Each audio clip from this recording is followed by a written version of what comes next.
Yo, what's good, guys? Welcome back to today's video. It's September 17th, Wednesday. I didn't trade today. To be honest with you, I didn't even get out of bed today.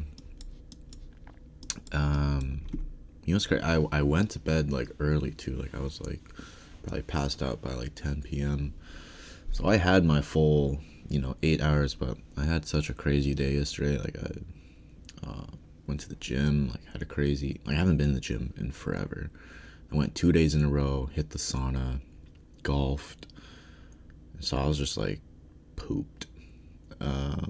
But that's not really an excuse. So, and I'm sure like if I had gotten up, I would have been fine. Well, I just couldn't get up. But regardless, let's go over what happened in today's session. Overall, we are still very much bullish. I'm not going to draw everything out again. Here it is. Take a look. We have our first break, second break. This is our, so that means we're bullish, right? 4 hour is bullish. So I'm looking for higher time frame confluences that align with that bullish bias. Two things I see right off the bat. 4 hour swing low has liquidity grab. 4 hour order block. This order block seems like it's never gonna get fucking tapped into. And then yeah, so overall we're bullish. Looking at the 1 hour.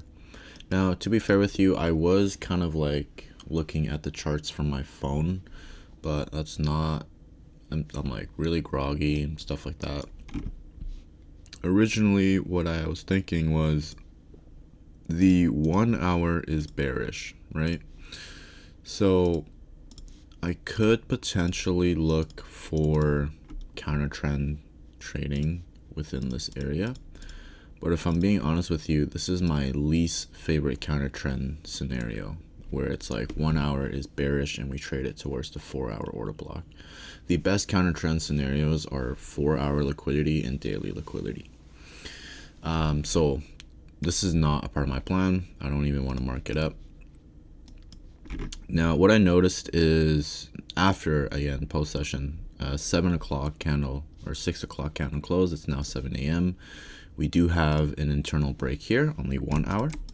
So what that means is now I can use this as a bullish order block to see if price will come back into here, and I can look for longs from there. So 7 o'clock is there, candle closes, we get a retracement, but not further into this 1 hour order block. So no higher time frame tap. So I think what people ended up doing was they started looking at the 15-minute, or at least in the team or chat. People started looking at the 15-minute. As you can see, we have a break here. So that means this is a 15-minute order block.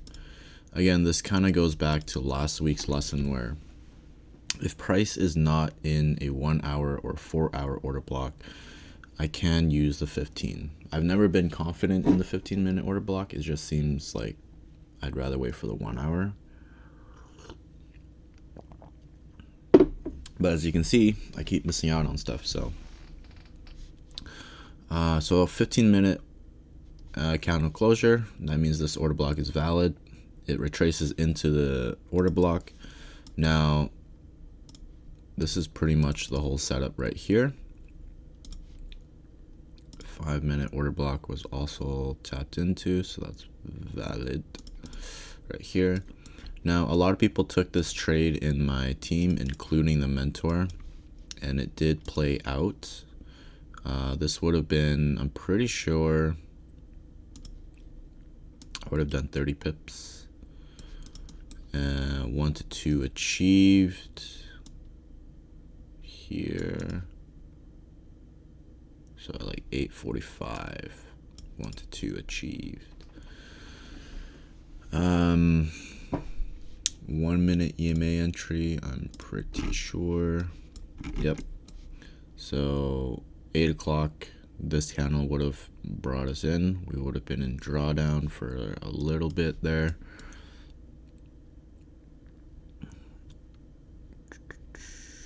5 minutes. Yeah. Now the only thing is I don't think I would have gotten in on this trade. Mostly because if you really look at it, I personally believe I don't have a liquidity grab. I don't know what the other people's brokers are showing them. Some people considered this a liquidity grab here. This candle right here, right? It would have looked like down, up, so that's a higher low, and then liquidity grab right here. So yeah, I don't really consider that a liquidity grab. So either way, I don't think I would have traded this, although it was a very nice setup if that was liquidity. But again, I think the real mistake, there's two things that I should have done better today. One, actually show up instead of looking at the charts from my phone, going back to sleep, etc., etc. And I really have to get more comfortable with the 15. Like, the moment that it is no longer in the 1 hour or the 4 hour order block, like, I can start marking up like 15-minute order blocks. But yeah, that's all I have for you guys today. Tomorrow I will show up, and yeah, man, it's just annoying because like I see people pass their evals in like less than a week. It took me a month to pass my first eval, blew that account, and then I've been in this eval for like a month and a half now. So I don't know what I'm doing wrong. Like, I'm just trying to follow my plan, right? But people seem to pass so fast, and I really don't understand what I'm doing wrong. Anyways, we will see you guys tomorrow.